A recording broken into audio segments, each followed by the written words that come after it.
అందరికీ నమస్తే అండి. ఈ మధ్య కాలంలో ఒక వీడియో చూశాను. ఇద్దరు అన్నదమ్ములు వాళ్ళ తమ్ముడిని చంపి బండి మీద మధ్యలో కూర్చోబెట్టుకొని పొలం దగ్గర వచ్చిన గొడవల వల్ల రోడ్డు మీద తీసుకొని వెళ్ళటం ఒక వీడియో వైరల్ అయింది. చాలా బాధ అనిపించింది. ఈ ప్రపంచంలో ఎక్కడా దొరకనిది అన్నిటికంటే కూడా చాలా విలువైనవి రక్త సంబంధాలు. ఆ రక్త సంబంధాలను విచ్ఛిన్నం చేసేలాగా ఎవరు కూడా జీవించొద్దని నేను ప్రాధేయపడుతున్నాను. ఈ సందర్భంలో మీకు ఒక విషయాన్ని నేను తెలియజేయాలనుకుంటున్నాను. మేము ముగ్గురు అన్నదమ్ములు ఎంతో అన్యోన్యంగా ఆప్యాయతగా పెరిగాం. మా అమ్మ చిన్నప్పుడు నాకు చెప్తూ ఉండేది, అన్నయ్యలు గౌరవించాలి, అన్నయ్యలతో మంచిగా ఉండాలని నాకు చిన్నప్పటి నుంచి చెప్తూ ఉండేది. మా ముగ్గురికి మ్యారేజ్లు అయిపోయినాయి. ఆ మధ్య కాలంలో ఒకసారి నాకు కొంచెం అమౌంట్ ఇవ్వాల్సి వచ్చింది. వాళ్ళు కొంచెం ఎక్కువ అమౌంట్.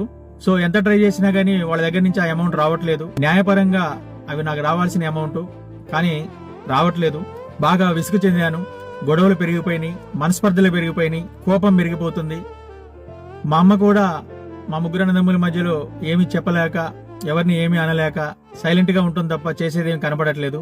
ఇటువంటి సందర్భంలో నేను ఒకసారి ఇదిక మంచితనంలో మన మధ్య తేలేటట్లేదు, వెల్ విషర్స్ ఫ్రెండ్స్ ని ఎవరిని ఎంటర్ చేసినా గానీ వాళ్ళు మీరు అన్నదమ్ములు రా ఆలోచించుకోండి అంటున్నారు తప్ప ఎవరు కూడా న్యాయం చేసేలా కనపడలేదు. ఇక లాస్ట్ కి పోలీస్ స్టేషనే కరెక్ట్ అని చెప్పేసి పోలీస్ స్టేషన్కి వెళ్ళి కూర్చున్నాను. ఇంకా సిఐ గారు రాలేదు. ఈ లోపల నేను కొన్ని విషయాలు ఆలోచించాను. మా అన్నయ్యల మీద నేను కంప్లైంట్ ఇవ్వడానికి ముందు ఒక్కసారి మా అన్నయ్యల గురించి ఆలోచించాను. చిన్నప్పటి నుంచి నన్ను ఎలా చూసుకున్నారు, నన్ను పెంచిన విధానం ఏంటనేది. అప్పుడు వెంటనే నాకు కొన్ని విషయాలు గుర్తొచ్చినాయి. అవేంటంటే, మా ఊర్లో వర్షాకాలం పెద్ద వాగు వస్తుండేది. అంటే మనుషులు కొట్టుకొని పోయేంత వాగు వచ్చేది. ఆ వాగులో మా అన్నయ్య క్లాస్మేట్స్ వాళ్ళందరూ వెళ్ళి కూడా మా అన్నయ్యతో పాటు ఈత కొడతా ఉండేవాళ్ళు. నేను కూడా వెళ్ళేవాడిని. నాకు ఈత రాదు.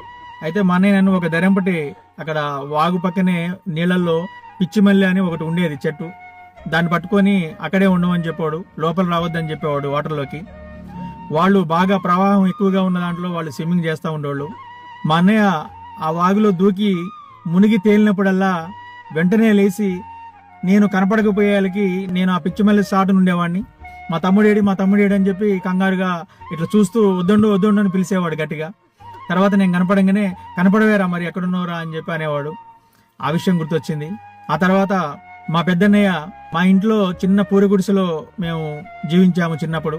చలికాలం వస్తే మా నులక మంచం కింద రవ్వలు వేడి చేసి ప్లేట్లో, రాతిని ప్లేట్లో ఆ రవ్వలన్నీ వేసి మంచం కింద పెట్టుకునేవాళ్ళం వేడి కోసం. మా పెద్దన్నయ్య పక్కన పడుకునేవాడిని నేను. మా పెద్దన్నయ్య ఆ రవ్వలు పోసిన ప్లేటు నాకు వేడొచ్చే విధంగా నా వైపు జరిపి పెట్టేవాడు. ఒకటే దుప్పటి ఉండేది, అది చినిగిపోయి ఉండేది, కాళ్ళన్నీ బయటే ఉండేవి. ఆ దుప్పటిని నాకు పూర్తిగా గప్పి చలికాలం కూడా మా పెద్దన్నయ్య దుప్పటి లేకుండా అలాగే పడుకునేవాడు. ఆ విషయం గుర్తొచ్చింది. ఒకసారి నేను 1999లో బాగా ఆకలి మీద